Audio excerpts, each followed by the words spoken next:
د ترکاڼ د ګوتو کمال او له لرګیو د کور د ښکلو لوښو جوړول.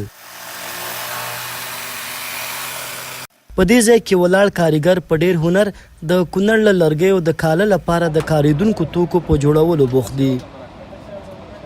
د کونړ جلال آباد په لویه لاره د ترکاڼۍ په دې دکان کې له لرګیو د کور کاریدونکي توکي په ښکلي بڼه جوړیږي. دا زلمی کاریګر وایي دا هنر یې په ډیر سختۍ زده کړی او هره ورځ له همدې قصبه د کور لپاره ګټه وټه کوي. د کوټکي اوسېدونکی یم او دا قسم دا هنر مې په همدې دکان کې زده کړی دی او د ورځې 5-6 دانې میوهدانۍ جوړوم او د ورځې ما د میاشتې یعنې 14,000 کالدارې تنخوا راکوي او دا یو ډېر سخت هنر دی. په اسانۍ سره یې هر سړی نشي زده کولی.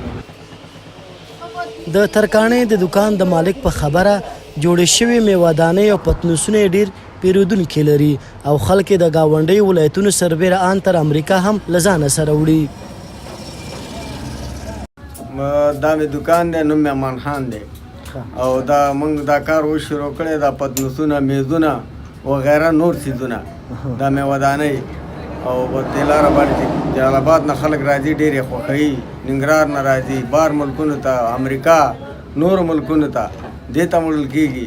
ښه پیدامن شی نه دي، لرګی هم ښه لرګی دی.